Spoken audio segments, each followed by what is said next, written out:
When I showed up for Thanksgiving with the pumpkin pie still warm in my lap, my own daughter opened the door, looked at me like I was a stranger selling something, and said, "Who let you in, old woman?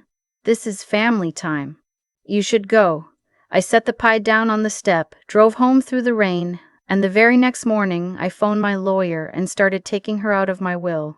3 weeks later, she found out what I'd done. And that was the day she discovered her mother was not the soft, forgettable woman she'd assumed.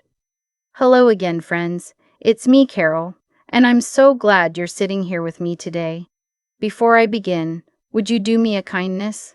Give this little video a like, stay with me right to the end, and in the comments tell me what town or city you're listening from. I'm always amazed at how far these stories of mine seem to travel, all the way from my kitchen table here in the Kawarthas to wherever you are. It warms an old heart. I was 67 that autumn, and for most of those years I'd have told you without a flicker of doubt that family was the whole point of a life. My husband and I built everything around that idea. He passed 4 winters ago, his heart in his sleep, in the chair where he always read the paper. And after he was gone, my daughter became the center of my world. There was nobody else, really. We'd only ever had the one child. I'd put her through Trent, helped pay for the wedding out at a little resort in Muskoka, and when my 2 grandbabies arrived, I felt, for the first time since the funeral, like I had a reason to get up in the morning. The house gets awfully quiet when you shared it with a man for 40 years, and then suddenly you haven't. But Sunday suppers and the grandkids' sticky hands kept the quiet at bay. I'd bake butter tarts the way my mother taught me, the runny kind, and freeze a batch for whenever they came by. I knit toques for the little ones every fall and a new pair of mittens each Christmas. When my daughter needed someone to watch the kids on a snow day, I had my boots on before she finished the sentence. When their furnace gave out the January before last, and the quote came back at more than they could carry, I wrote the check without thinking twice. That's what a mother does, isn't it? I never expected anything back. I told myself I didn't, but somewhere around the spring, things began to thin out. The phone calls got shorter. My daughter started sounding tired whenever I called, like I was one more chore on a list. "Mom, I'm in the middle of something," she'd say, and the line would go dead before I'd quite finished talking. When I suggested coming for supper, there was always a reason it couldn't happen. My son-in-law's work, the kids' swimming lessons, a renovation, a long weekend at someone else's cottage. I kept telling myself young families are run off their feet. I remembered being that age, juggling everything, never enough hours, so I swallowed it. Still, something sat in my stomach like a swallowed stone. Why did my daughter need to check the calendar before agreeing to a simple Sunday roast? Why did my calls go to voicemail only to be answered 3 hours later with a single word? When I texted her 3 weeks before Thanksgiving to ask what I could bring to the dinner, her reply didn't come until 2 days later. "We'll let you know." That was the whole of it. 4 words, cold as a draft under a door. I sat at my kitchen table reading them over and over, trying to figure out what I'd done.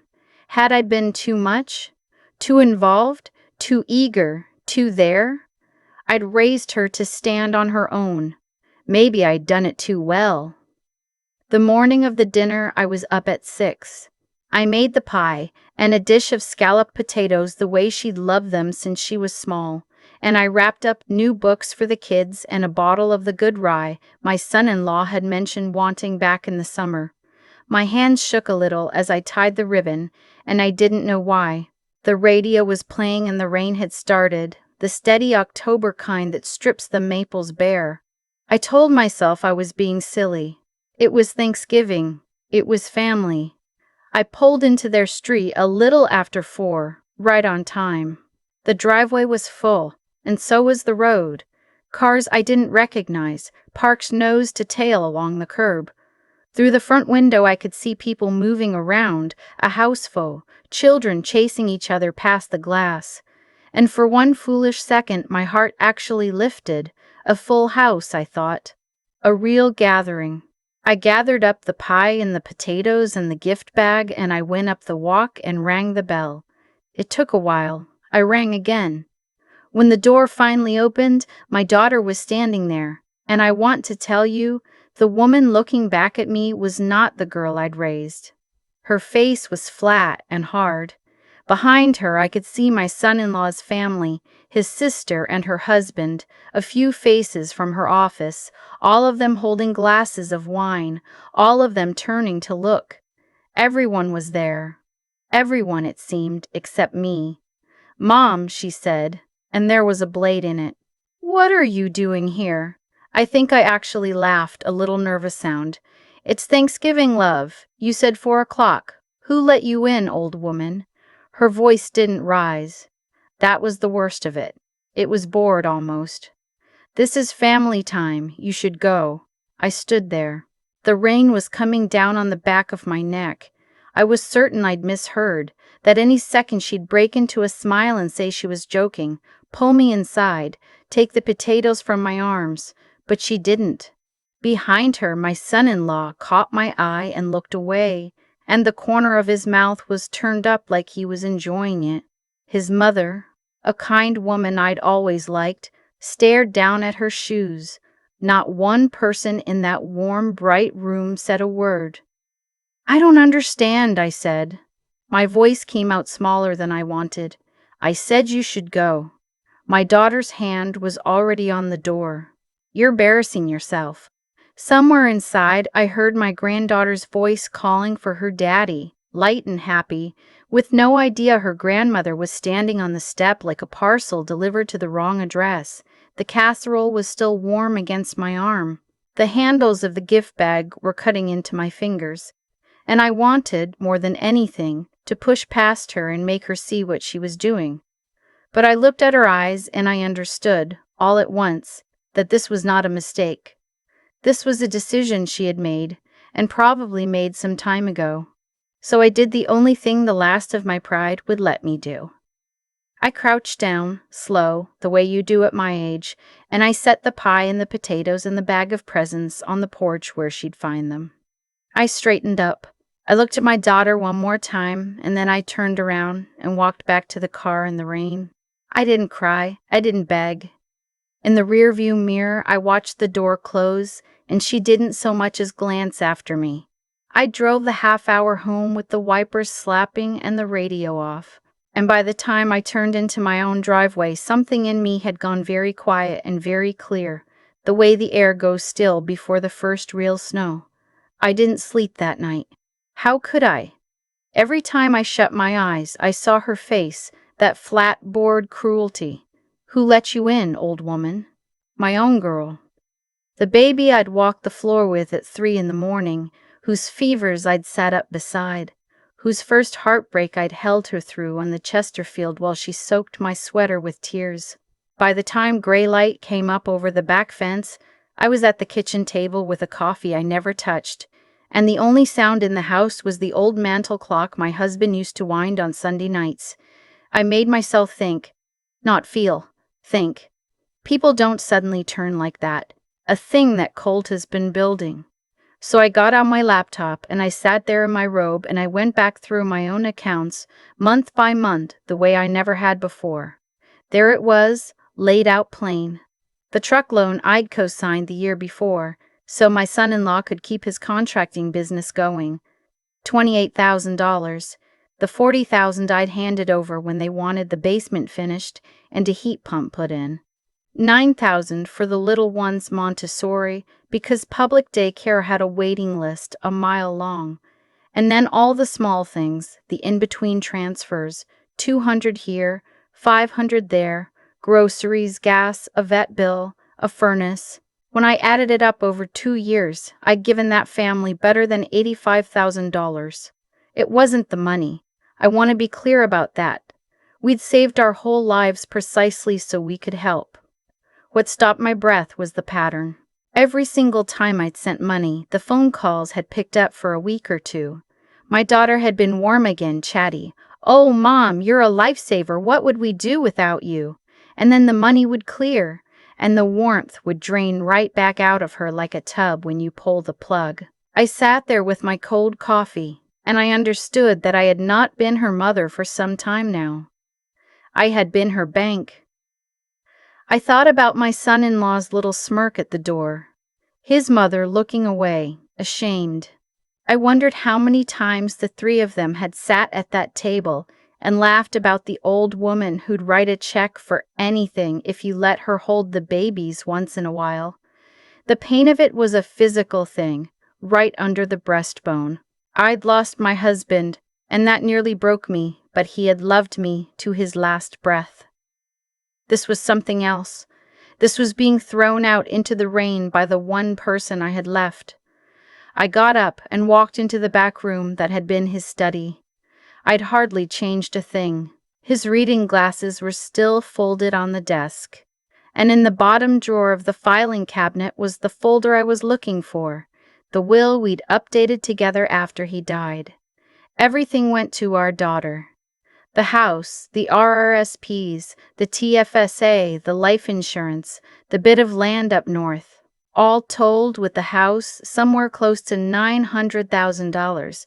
We'd been so careful all those years going without, fixing things ourselves, driving the cars till they died, so that one day she'd be secure. And she'd called me an old woman and shut a door in my face. My hands were perfectly steady when I picked up the phone. The estate lawyer I called had known my husband for years. They golfed together back when my husband still could. When I told him I needed to make changes to the will, that I needed to see him that day, there was a small pause on the line, the kind a man takes when he's heard more in your voice than you've said. "Of course, Carol," he said gently. "Come in at 10. Is everything all right?" "No," I told him. "But it's going to be." His office smelled of coffee and old paper, and the first thing he did was put a box of tissues near my elbow, which I appreciated and didn't use. I told him the whole of it, every detail, the doorstep, the houseful, the rain. His jaw tightened as I went. When I finished, he was quiet a long moment. "You want to take her out," he said. "Not a question. Completely," I said. "Every dollar. She gets nothing from me." He nodded slowly, then leaned forward. "I have to ask you something, and I ask it as your husband's friend, not as your lawyer. Are you doing this in grief? Because grief and anger fade, and a will can always be changed back. But I won't draft something you'll hate yourself for at Christmas. And here's the part I'm proudest of, even now. Because in that office, I made a choice that I think saved me from becoming the very thing my daughter accused me of being. I'm not doing it to her children," I said. "Those babies didn't shut any door on me. I want education funds set up for both of them, proper ones, the registered kind, and I want them held by someone other than their parents. A trustee. Their mother and father don't touch a cent of it, and they can't drain it for a truck or a basement. When those kids turn 18, it's there for school, and not before. That part has nothing to do with my daughter." He smiled, just a little. "That's the wisest thing anyone said in this office all month." "As for the rest," I said, "everything goes to the Princess Margaret Cancer Foundation, the Children's Hospital in Toronto, and the foundation at our own hospital up here. My daughter is named once, only to say she's been provided for during my lifetime and is to receive nothing further." He drafted it right there. His paralegal and a junior fellow from down the hall came in and witnessed my signature, and it took less than half an hour to take apart what I'd spent a lifetime putting together. "This is binding the moment you walk out that door," he said. "If anything happened to you tonight, your daughter receives nothing, and those education funds are protected. You can change it any time you like. Until you do, this stands." "Good," I said, and I picked up my purse. He caught my sleeve as I rose. "Carol, what are you going to tell her?" "Nothing," I said. "Let her wonder. I'll be honest with you. I drove home from that office feeling lighter than I had in years. Not happy. Lighter. Like setting down a bag of groceries you've been carrying so long you've forgotten your arms ached." She called on the Wednesday. I was out in the side yard cutting down the hostas before the frost took them, and when her name came up on the screen, I let it ring 3 times before I answered. Mom, that syrupy voice. I knew it now for exactly what it was. The sound she made when she wanted something. How are you? Fine, I said and kept cutting. Listen, about Thanksgiving. I'm sorry, it was just we had a full house and there wasn't really room, and Marcus's family, you know how it is. She wasn't even trying to make it land. Anyway, I wanted to ask you something. Marcus has a real chance to grow the business. There's a contract, a big one, but he needs to put money up front for materials and another truck. We're thinking 25,000. We'd pay you back with interest. It's a sure thing. There it was. 5 days after she put me out in the rain, she wanted $25,000. No, I said, a silence. Then, careful, like she thought I hadn't heard right. Mom, this is important. It's for the family's future. No, I said again, and I clipped a dead stalk and watched it fall. I'm not lending you any more money. What? The sweetness was gone now. Mom, we need this. Then your husband should go to the bank, I said. It's his business, not mine. She laughed, an ugly little sound. Are you serious? You're cutting us off over one dinner? Are you really that petty? One dinner. She'd folded the whole thing up into one dinner. I'm not being anything, I said, and I was amazed at how level my own voice was. I'm deciding where my money goes, and I've decided it won't go to people who call me an old woman and shut a door in my face. Oh my God, you're still on that. I could hear her rolling her eyes through the phone. You're so dramatic. You weren't invited. Grow up. Every word she said proved the thing I dreaded. She didn't think she'd done anything wrong. In her mind, I was the problem. Too needy, too soft, too easy to ignore. So I said goodbye, and I hung up, and when she called back, I let it ring. She called twice more, then the text started rolling in. Don't be ridiculous. We're family. Marcus is counting on this. You're being so selfish. I read them, and then I did something I should have done years before. I took a screenshot of every one of them. My lawyer had told me to keep a record of anything that mattered. This mattered. Then I muted the conversation and went back to my hostas. I did one more thing that week that I want you to know about, because it's the part people argue with me over. I went and found myself a financial advisor. Not a young one chasing commissions, but a woman who specializes in older folks, in protecting people my age from exactly the situation I was in. When I laid it all out for her, she didn't so much as blink. You'd be shocked how often I see this, she said. Grown children who treat a parent's savings like an ATM in the hall. The good news is you caught it before it cost you your own security. She went through my numbers and looked up at me. You're fine, Carol. What you gave them stung, but it didn't endanger you. The important thing now is no more. No loans, no helping out just this once. She set me up properly, moved a few things, documented every decision, made a clean paper trail. If anyone ever tries to claim you were confused or pressured, this proves the opposite, she told me. You're making clear, advised choices. I hadn't even thought I'd need protection from a charge like that. She was right to think of it. She knew my daughter's type better than I did. It came to a head the second week of October. I still don't know how my daughter found out about the will. Maybe she put it together. Maybe somebody talked. But on a raw gray afternoon, the doorbell went and went and went. And when I looked out, she and my son-in-law were both on my porch, and both of them were furious. I'll tell you, I thought about not answering, but I'd hidden from enough that month. I opened the door and stood in it, and I did not invite them in. What did you do? She hissed. I'm not sure what you mean. My son-in-law stepped forward, and he'd never spoken to me the way he did then.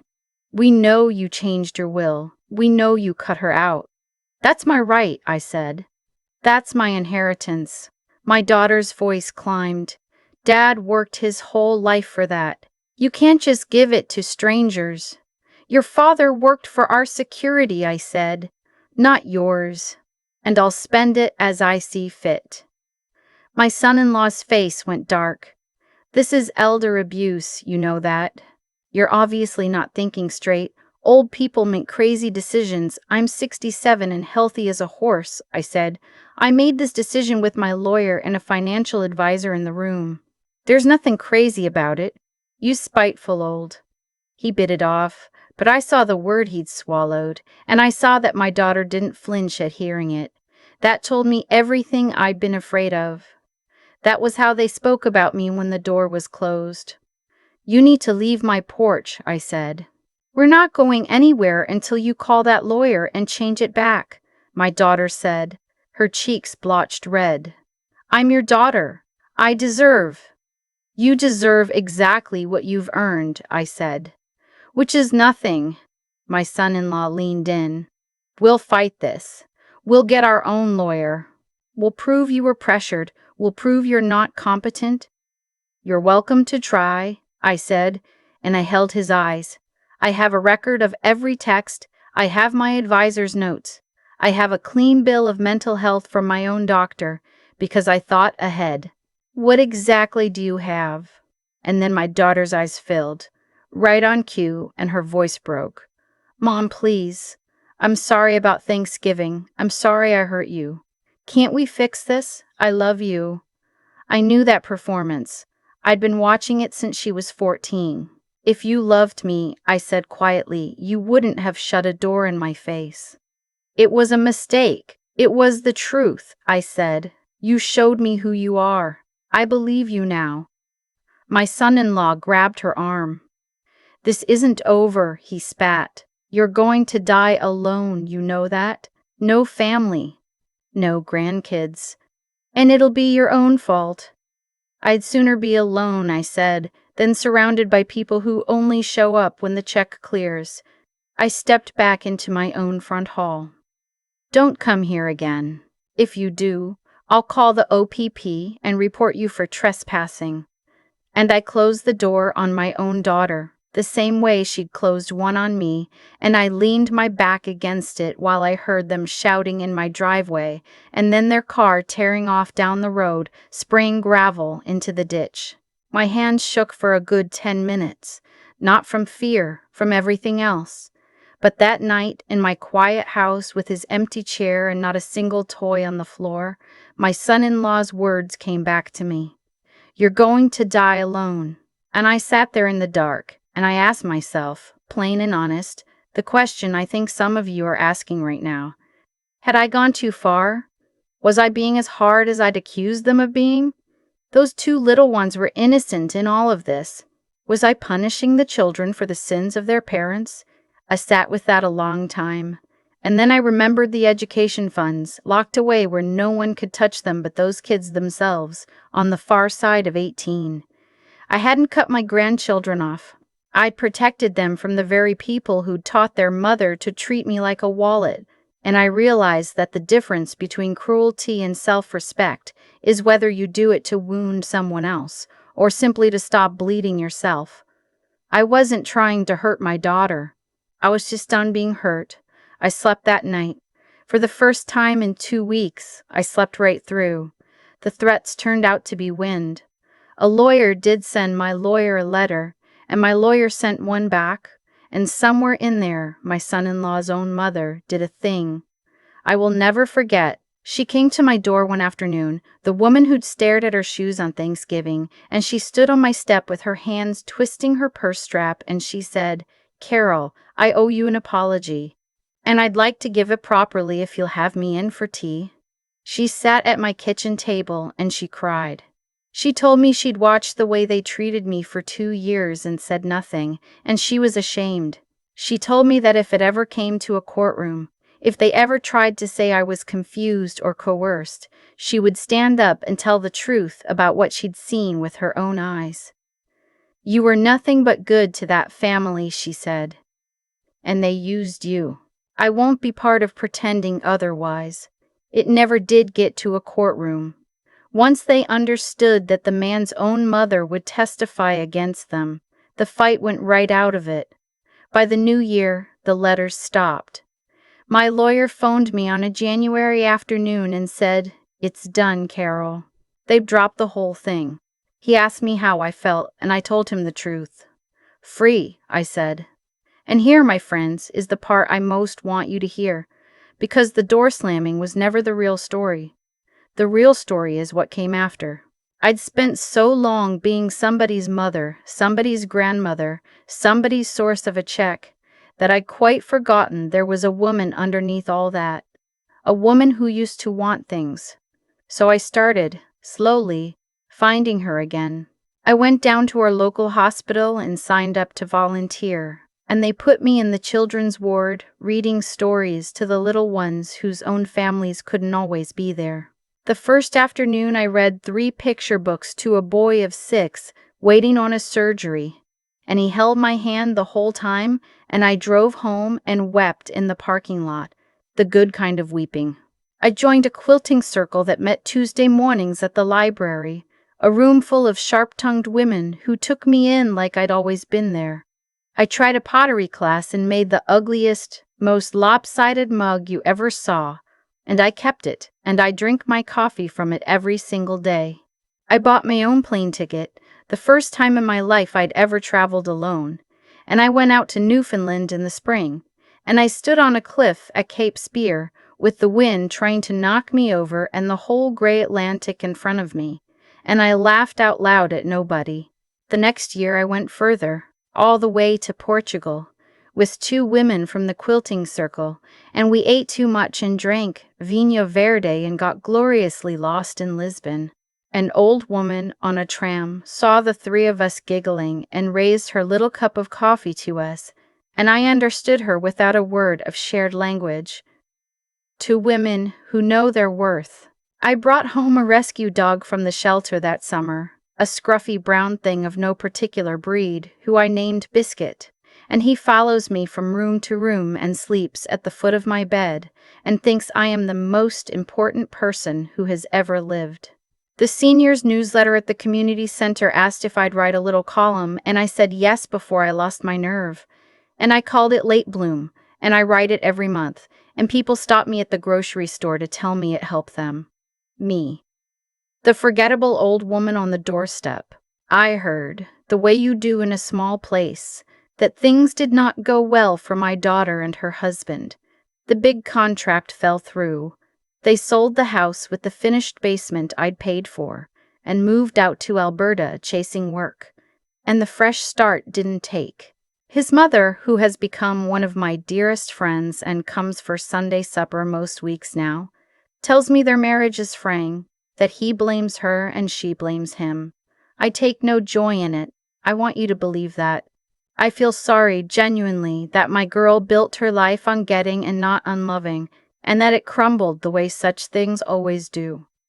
But I don't feel guilty. I didn't make her choices. I only stopped paying for them. The little ones ask about you, his mother told me one evening, careful, watching my face. When they're grown, I said, if they come looking for their grandmother on their own 2 feet, the door will be open, and there will be something waiting that their parents never managed to spend. I meant the funds, and I meant my arms, and I meant both. This past Thanksgiving, the second one since that rainy afternoon, I had 14 people around my table. My quilting women, the volunteers from the ward, his mother and her husband, a widower named who lives down the road and makes a terrible joke about my pottery every time he uses one of my mugs. There were 2 turkeys, because 14 is a lot, and somebody brought a tourtière, and there were butter tarts, my mother's recipe, the runny kind. Biscuit went around the table collecting scraps with no shame at all. And I sat at the head of it, in my own house, and I looked at all those faces I'd chosen and who'd chosen me, and I thought about the woman standing in the rain with a pie going cold in her arms, and I could hardly believe she was me. I lost a daughter the day she opened that door. I won't pretend otherwise, or pretend it doesn't still ache on certain nights. But I found something I'd misplaced about 40 years ago, somewhere between the diapers and the checks. I found out I was worth standing up for, Worth a seat at the table, my own table, in my own life. Your worth is not decided by how the people you love choose to treat you. It's decided by whether you'll stand up for yourself when they don't. Blood doesn't owe you cruelty, and it doesn't obligate you to swallow it, no matter whose name you share. Sometimes the kindest thing you'll ever do is set the pie down on the step and walk away with your head up. And sometimes the family you gather around you in the second half of your life turns out to be warmer than the one you were given in the first. So tell me, if it had been you on that porch in the rain, what would you have done? I truly love to read it in the comments. And if this story found you somewhere it was needed today, do stay a while. There are more of them where this came from. The door's always open here. Your best chapter might be the one you haven't written yet. The pie went cold on that step long ago, but I still think about the woman who set it down. She believed that if she just gave enough, baked enough, drove over on enough snow days, the love would come back around to her. It never works that way. I learned the hard way that you can pour yourself into people for 40 years and still end up standing in the rain. And the reason isn't bad luck. It's that I taught my own daughter, one check at a time, that I would always be there to catch the fall, and people only treat you as carefully as they think they have to. When Lindsay shut that door, she wasn't being cruel out of nowhere. She was simply showing me the shape of a thing I'd helped build. Every time I rescued her without asking anything back, I told her my comfort didn't matter. So the cause was mine as much as hers, and I had to be honest about that before I could put it right. That honesty, looking square at my own part and refusing to lie to myself about it, was the first thing that saved me. The second was knowing where the line was. I'd always believed kindness meant never saying no. But a person can be generous and still have a spine, and the day I sat in that lawyer's office and said no firmly, calmly, with a clear head, I wasn't being hard. I was finally being wise. I protected the grandchildren with funds Marcus could never drain, and I protected myself. And I did it on paper, in daylight, with witnesses. That's not bitterness. That's a woman who decided to use her head instead of just her heart. And the third was simply not folding. There were nights I wanted to call Lindsay and undo all of it just to stop the ache. Joan held my hand through some of those nights and reminded me that staying upright when it would be easier to crumble is its own kind of strength. Quiet, unglamorous, but the only kind that ever changed anything in my life. So if you take one thing from an old woman by her kitchen window, let it be this: be good to people, but never so eager to please that you forget to be good to yourself. Think before you give, so your kindness builds something instead of feeding something. And when the day comes that you have to stand alone for a while, stand. The pie on the step was the end of one life and the beginning of a far better one, and I got there not by being lucky, but by becoming someone I could respect when I looked in the mirror.